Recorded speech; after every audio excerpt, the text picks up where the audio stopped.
Praise the Lord. जय मसीह के साथियों, ईश्वर आपको बहुत आशीष दे। इस वीडियो के द्वारा आपको बताना चाहता हूँ कि हम मसीह के गवाह हैं। ईश्वर ने मुझे आपको गवाही देने के लिए चुना है और एक शेर के साथ इस वीडियो को शुरू करना चाहता हूँ। गवाही दे परमेश्वर की, क्योंकि उसने तुझे गवाह बनाया है। यदि तू गवाही ना दे परमेश्वर की तो उसने तुझे क्यों बनाया है। इसलिए अपने जीवन से खुदा की गवाही देते रहिए ताकि लोगों तक सुसमाचार पहुंचे, लोग मसीह को जान सकें और प्रभु की महिमा हो प्रभु यीशु मसीह के नाम से। पौलुस उस जमाने का सबसे अच्छा गवाह था।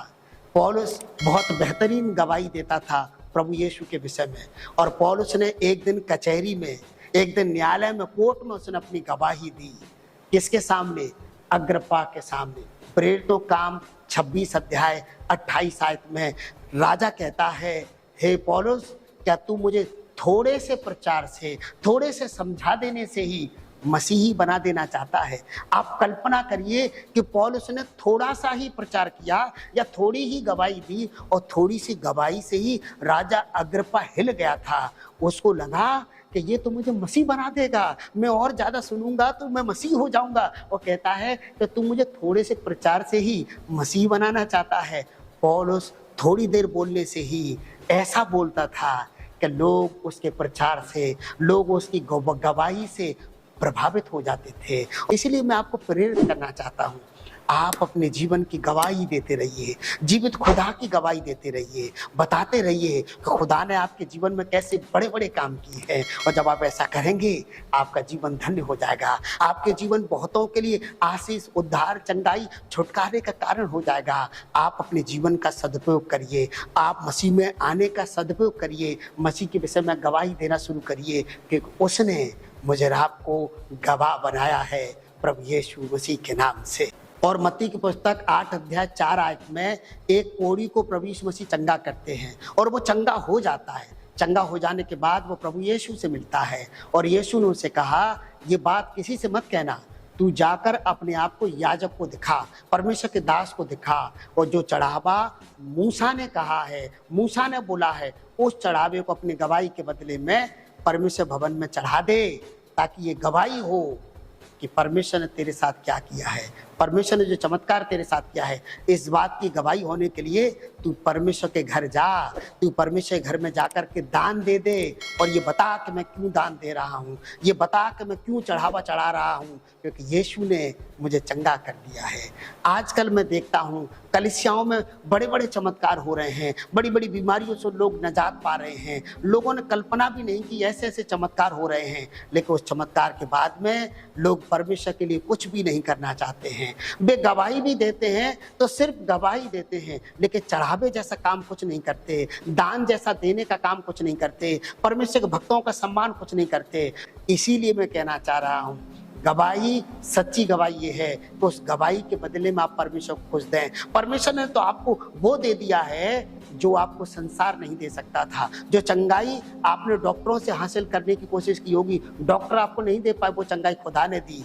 लेकिन मेरा खुदा को कुछ नहीं देना चाहते हैं। कई एक बार लोग दुआ कराते हैं, वे 5 महिलाएं पुरुष ही दुआ कराते हैं कि प्रार्थना करिए कि प्रभु हमें पुत्र दे, प्रभु हमें संतान दे। और जब संतान हो जाती है तो उनके घर में किन्नर आते हैं, वो किन्नरों को हजारों रुपए दे देते हैं। लेकिन प्रभु के सेवकों को जो दिन रात आंसू बहा बहा के प्रार्थना करते हैं, घुटने टेक करके दुआ करते हैं, वे परमेश्वर के लिए, परमेश्वर के लोगों के लिए, परमेश्वर की सेवा के लिए दान नहीं दे सकते हैं, लेकिन वो किन्नरों को दान दे देते हैं। मैं ये नहीं कह रहा हूँ कि आप किन्नरों को दान मत दीजिए, पर मैं ये कह रहा हूँ आपके घर में जो संतान आई है वो किन्नरों के आशीर्वाद से नहीं आई है, खुदा ने दी है। और आप खुदा के लिए क्या कर रहे हैं, ये मैं प्रश्न चिन्ह आपके ऊपर लगाता हूँ, आपके ऊपर छोड़ता हूँ। इस सवाल का जवाब आप अपने अंदर तलाशिए। जब ईश्वर आपके जीवन में कोई चमत्कार करता है तब आप ईश्वर के लिए क्या करते हैं? सिर्फ गवाही दे देते हैं। लेकिन यहाँ यीशु कहते हैं, तू अपने आप को याजक को दिखा और जो चढ़ावा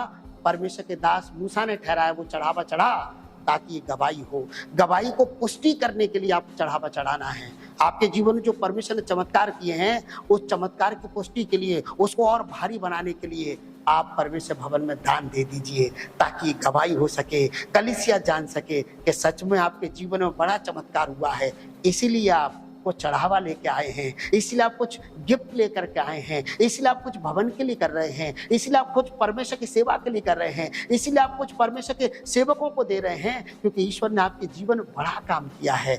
ये गवाही प्रभु के लोग आजकल देते नहीं हैं, और मैं आपको इस वीडियो के द्वारा प्रेरित करना चाहता हूं कि आप इस प्रकार से गवाही देना शुरू करिए। आपके जीवन में चमत्कार होते रहेंगे प्रभु यीशु मसीह के नाम से। और एक आखिरी वचन पढ़ने से पहले मैं आपसे आग्रह करना चाहता हूं, यदि आपको वीडियो अच्छा लगा हो, संदेश अच्छा लगा हो, तो आप मुझे इंकरेज करने के लिए वीडियो को लाइक कर सकते हैं।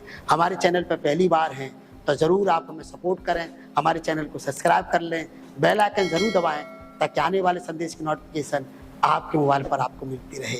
और आपसे ये भी आग्रह करना चाहता हूँ, यदि आप हमें हमारी सेवकाई के लिए कुछ मदद कर सकते हैं तो ये मेरा बारकोड है, आप इसको स्कैन करें और ज़रूर आप हमें, जैसी आपकी श्रद्धा हो, आप हमें दान कर सकते हैं। और एक आखिरी आयत मैं आपको बताना चाहता हूँ, लूका 21 अध्याय 13 आयत में यीशु ने कहा, 12 आयत में बल्कि यीशु ने कहा कि वे दिन आने वाले हैं जब लोग मेरे नाम पर ईमान रखने के कारण से तुम्हें सताएंगे, तुम पर झूठे इल्जाम लगाएंगे, तुम्हें जेल में डालेंगे, तुम्हें बंदी बनाएंगे, तुम पर झूठे इल्जाम लगाएंगे। तब 13 में यीशु ने कहा, पर ये तुम्हारे लिए गवाही देने का अवसर हो जाएगा। यीशु यहाँ चाहते हैं आप जिस किसी स्थिति से होकर गुजर रहे हैं, जरूरी नहीं है कि चमत्कार होगा तभी गवाही देनी है। यीशु की गवाही आप हर क्षण दे सकते हैं। मैं आपको कहना चाहता हूँ, आप जिस किसी स्थिति से होकर गुजर रहे हैं, खुदा की गवाही दीजिए, खुदा का शुक्र करिए, आपके जीवन में चमत्कार होते रहेंगे प्रभु यीशु मसीह के नाम से। God bless you.